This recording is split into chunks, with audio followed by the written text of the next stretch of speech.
속보, 초특급 막장협회, 유인촌 문체부 장관 폭발, 초특급 막장협회 행보에 유인촌 문체부 장관 폭발 난리 난 상황 히읗. 팬 여러분 죄송합니다. 고개 숙인 홍명보, 정몽규 회장은 여전히 침묵. 홍명보 축구 국가대표팀 감독은 고개 숙여 사과했지만 정몽규 대한축구협회장은 계속 묵묵부답이다. 홍 감독은 지난 28일 오전 11시 서울시 종로구 축구회관에서 진행한 취임 기자회견에 앞서 프로축구 K리그 팬들의 마음을 저버린 것에 대해 한없는 미안한 마음과 무거운 책임감을 갖고 이 자리에 섰다며 용서를 구했다. 울산 HD 감독 시절 홍 감독은 꾸준히 축구대표팀 부임설을 부정했고 축구협회를 향한 작심 발언까지 내놓았지만 이임생 기술총괄이사와 만나 대화를 나눈 뒤 고심 끝에 지휘봉을 잡았다. 홍 감독이 갑작스럽게 떠난 울산 팬들은 물론 축구팬 모두가 대표팀 부임을 비판했다. 유럽 출장 전 인터뷰에 이어 취임 기자회견에서도 홍 감독은 울산과 K리그 팬들을 언급했다. 홍 감독은 그동안 큰 응원을 보내주셨던 울산 팬들에게 사과와 용서를 구하려고 한다. 울산 팬들이 보내주신 응원과 지지 속에 다시 감독으로 일어설 수 있었다고 이야기했다.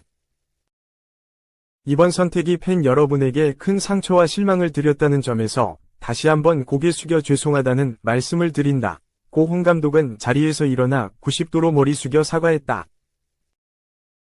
홍 감독은 자신을 비판하는 팬들 앞에 나서서 용서를 구하려 노력했지만 축구협회 수장인 정 회장은 여전히 전면에 나서지 않고 있다.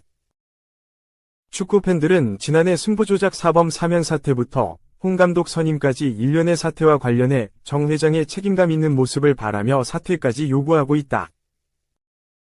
박주호 전 전력강화위원을 시작으로 박지성 전북 현대테크니컬 디렉터, 이영표 해설위원 등 과거 태극마크를 달고 활약했던 전직 국가대표들은 공개적으로 쓴소리를 남겼다. 문화체육관광부는 축구협회에 대한 기초조사를 진행한 결과 문제점을 발견해 실지감사에 돌입했고 산하스포츠윤리센터는 홍 감독 관련 신고를 접수해 조사에 착수했다. 최근 뉴시스와 단독 인터뷰를 진행한 유인촌 문체부 장관은 스포츠계 인사들이 자기들만의 세계에 있는 것 같다. 우리들끼리 잘하고 있으니 외부인은 간섭 말라는 느낌을 받는다고 지적했다. 이어 규칙이 없는 체육은 체육이 아니다.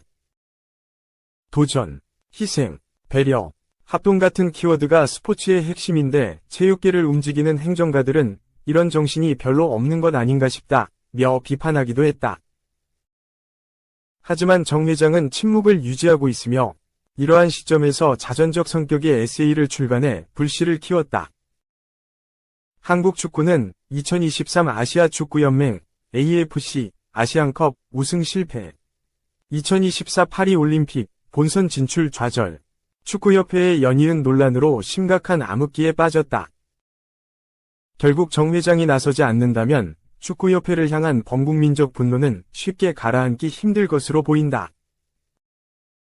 2024 파리올림픽에 나선 한국 국가대표팀의 선전이 눈부시다. 10회 연속 금메달이라는 금자탑을 쌓은 여자 양궁 단체전, 전은영 임시연 남수연부터 16세 10개월 18일로 한국 최연소 하계올림픽 금메달 주인공 반효진을 배출한 사격까지 각종 신기록이 쏟아졌다. 한국은 애초 목표였던 금메달 5개를 대회 시작 사흘 만에 달성하고 순항 중이다. 메달과 인연은 없지만 최선을 다한 선수들에게도 박수가 쏟아지고 있다. 인터넷 커뮤니티 등에는 이들을 향해 4년 뒤에는 더 잘할 수 있다는 격려가 가득했다. 파리올림픽은 한국 스포츠 관람 문화가 결과만 보는 수준을 한참 넘어섰음을 보여준다. 그런데 축제가 한창인 상황에서 웃지 못하는 종목도 있다. 10회 연속 올림픽 본선 진출이라는 대기록이 깨진 한국 남자 축구다. 축구는 명실상부한 국내 최고의 인기 스포츠다. 국가대표팀 간 경기, A매치는 열리기만 하면 매진이다. 올해에도 마찬가지다. 지난 3월 21일 서울 월드컵 경기장에서 열린 태국과의 2026 북중미 월드컵 아시아 2차 예선에도 축구팬들이 구름대처럼 몰렸다. 카타르 아시안컵 4강전에서 요르단에 2대0으로 패한 지 고작 한 달여가 지난 때였다. 파리올림픽과 마찬가지로 축구팬들도 결과만 보고 대표팀을 응원하지는 않았다는 의미다. 이 사실을 대한축구협회, 축협과 그들이 선임한 홍명보 남자축구 국가대표팀 감독만 모르는 것처럼 보인다. 지난 7월 29일 열린 기자회견에서 홍 감독은 취임 명분으로 시종일관 대표팀의 성적과 성장을 강조했다. 그의 발언대로면 대표팀 감독 선임을 둘러싼 논란이 마치 성적 문제인 것처럼 보인다. 정작 한국 축구는 성적을 못 내서가 아닌 신뢰를 잃어서 추락하고 있다. 손흥민, 김민재, 이강인 등 세계적인 선수들이 모두 참여한 카타르 아시안컵은 64년 만에 찾아온 최적의 우승 기회로 여겨졌다. 무전략이라 비판받던 위르겐 클린스만 당시 감독은 역대 최고 전력으로 평가받던 대표팀을 이끌고도 조별리그에서 요르단, 말레이시아 등과 비겼다. 우여곡절 끝에 준결승까지 올라갔지만 다시 만난 요르단에 완패했다. 탈락 후 그는 4강에 진출한 성공적인 대회라고 생각한다. 솔직히 비판받는 이유를 모르겠다. 는 말을 남겼다. 아시안컵 실패를 두고 두 가지 근본 요인이 지적됐다. 하나는 지난 2에서 3월을 뜨겁게 달군 이른바 탁구 게이트다. 손흥민과 이강인의 충돌이 팀의 조화를 깨뜨렸다는 것이다. 영국 매체 더선의 보도로 알려진 의혹은 축협의 확인으로 사실이 됐다. 정몽규 축구협회 회장은 지난 7월 26일 출간한에서 요르단전에서 무기력한 경기를 펼친 것에 위하여하며 숙소로 돌아와서야 경기 전날 손흥민과 이강인의 다툼을 알게 됐다고 회고했다. 해당 발언은 선수 간 갈등이라는 불확실한 상관관계를 마치 요르단전 패배의 인과관계처럼 보이게 한다. 불화가 알려지기 전까지 탈락의 원흉으로 비판받았던 것은 분명 클린스만 감독이었다. 아시안컵이 시작하기 전부터 끝날 때까지 그의 행보, 전술, 결과에 대해서는 비판이 이어졌다. 탁구 게이트로 희석됐지만 애초에 아시안컵 참사의 근본 요인은 감독의 능력 부재였다는 의미다. 문제는 클린스만 감독을 비판할수록 그의 능력을 객관적으로 평가하지 못한 한국 축구 시스템, 체계. 그를 최종 낙점한 것으로 알려진 정 회장 책임론이 거론된다는 점이었다. 비판 여론이 거세지자 축협은 지난 2월 15일 서울 종로구 축구회관에서 전력강화위원회, 정강위를 열고 감독 문제를 논의했다. 하루 뒤 클린스만 감독을 전격 경질했다. 정 회장은 기자회견에서 클린스만 감독은 우리가 대한민국 대표팀 감독에게 기대하는 지도 능력과 리더십을 보여주지 못했다고 경질 이유를 설명했다. 정작 본인 책임에 대해서는 비판과 질책을 겸허히 받아들이면서 사과의 말씀을 드린다는 말로 정리했다.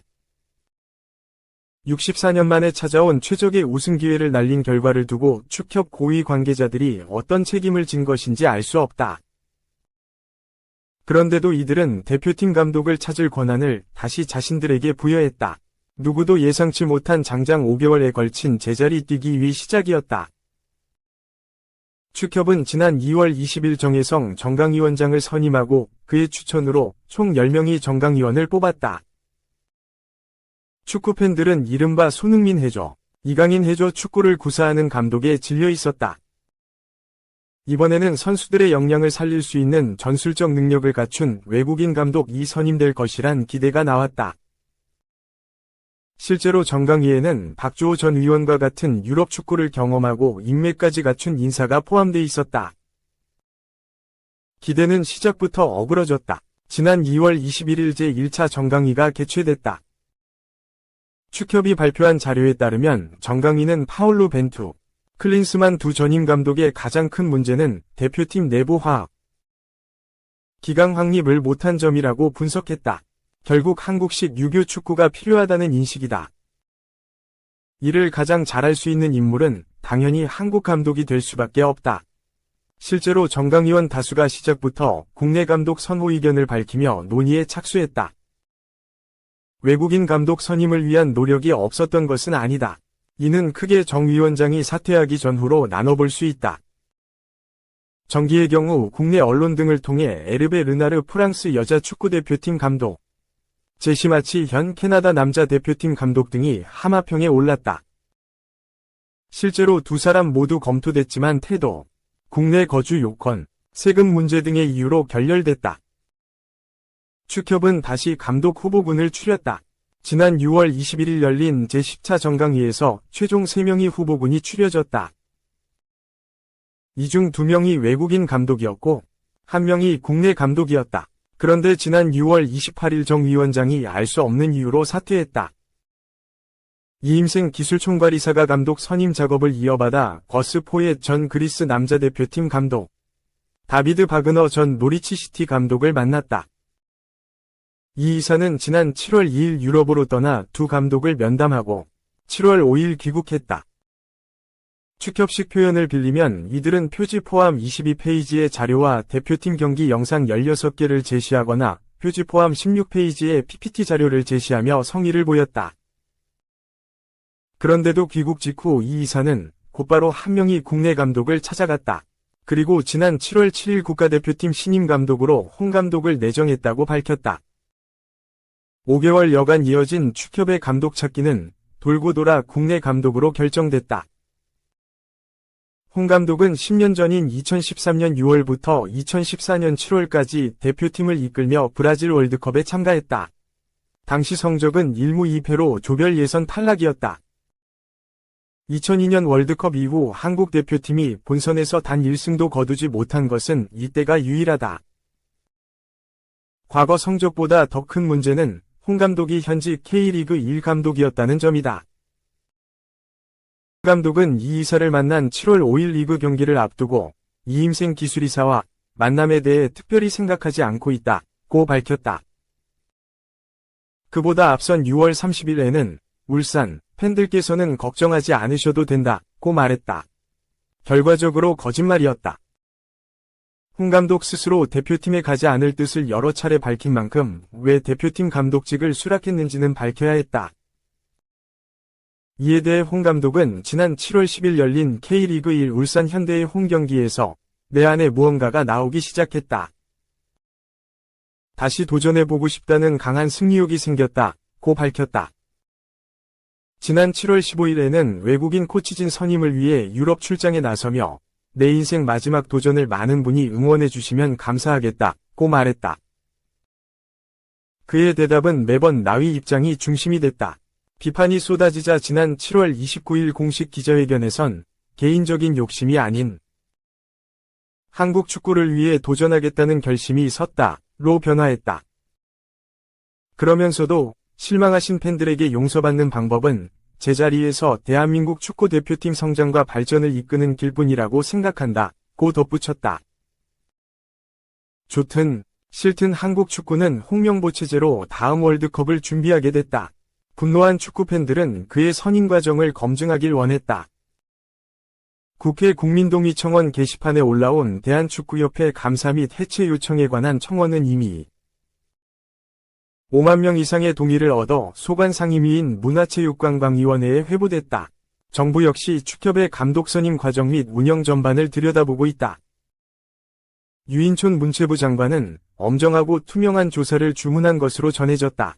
이제 비단 홍 감독뿐만 아니라 정 회장 체제도 중대 기로에 섰다. 축협 감사에는 두 가지 큰 쟁점이 있다. 첫째는 감독 선임 과정의 공정성 논란이다. 핵심은 단순하다. 절차에 따라 외국인 감독 후보들과 홍 감독이 동일 선상에서 평가를 받았느냐다. 해당 논란에 불을 붙인 것은 이 이사의 발언이다. 그는 3명 후보자들에 대한 결정은 내 판단에서 했다. 홍명보 감독의 리더십과 경험, 성과 등이 외국인 후보들보다 앞섰다고 종합적으로 판단한 뒤 7월 5일 밤 11시 설득 작업에 나섰다고 말했다.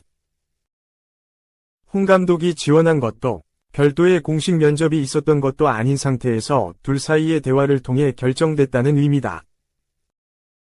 논란이 일자 축협은 지난 7월 22일 대표팀 감독 선임 과정 관련 Q&A를 통해 자료 준비를 잘하는 것이 감독으로서의 능력과 경쟁력이 있다는 근거는 아니다. 모든 후보에게 일률적으로 똑같은 걸 묻고 요구하는 면담 방식을 적용하는 것도 최선은 아니다고 밝혔다.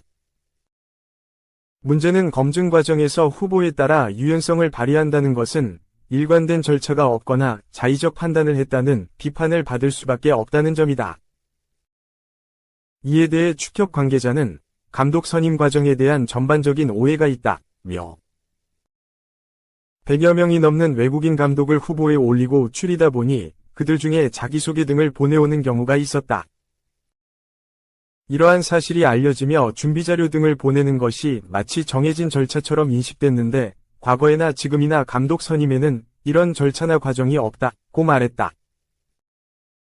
그러면서 홍 감독은 정강희 위원들도 대체로 알고 있는 분인 만큼 별도의 확인 작업이 필요하지 않았던 것이라며 애초에 대표팀 감독 선임은 공채 형식도 아닌데 이런 부분이 빠졌다고 절차나 형평성에 문제가 있다는 것은 맞지 않다고 덧붙였다. 홍 감독이 축협 전무이사로 재직하며 구축했다고 알려진 절차가 있지 않느냐고 다시 물었다. 이에 대해 그 절차라는 것은 면접이나 협상을 통해 우리가 요구하는 것과 후보가 요구하는 조건을 조율하는 것이라고 했다. 정리하면 이렇다. 한국 대표팀 감독 선임은 지원 후보자의 역량 및 비전 소개 평가 협상 등의 절차를 거쳐 최적의 사람을 뽑는 과정이 아니다. 정강희를 구성하는 사람들이 감독 후보를 추천하고 우선순위를 정한 뒤 상호 요구사항을 전달해 조건이 맞으면 선임하는 식이다. 이 구조에선 축협 관계자가 아닌 이상 해당 후보가 최적의 후보인지 아닌지 따질 자격 자체가 없다. 성공적인 선임으로 평가받은 벤투 감독도 실상 절차의 힘이 아닌 단순히 운이 좋았던 것일 수 있다는 의미다. 이를 토대로 자연스레 두 번째 쟁점이 나온다. 축협이 정부 지원을 받지 않느냐는 것이다. 사실이라면 혜택에 따른 의무가 발생한다. 감독 선임 과정에 문제 제기도 할 수 있다. 축협의 손익계산서 항목 중에는 보조금 수익과 복표 수익이 있다. 정부 지원과 관련된 것은 이 두 항목이다. 우선 보조금 수익은 전부 정부 지원금은 아니다. 보조금은 총 3가지로 구분된다. 국제축구연맹, FIFA와 아시아축구연맹, AFC 등 국제축구기구로부터 받는 수입이 있다. 남녀 대표팀이 월드컵이나 아시안컵과 같은 대회에 참가하고 받는 지원금 등이다. 또 축구대회를 개최하는 지자체로부터 받는 유치금이 있다. 이 둘을 제외하고 남는 것이 순수 정부 지원이 된다.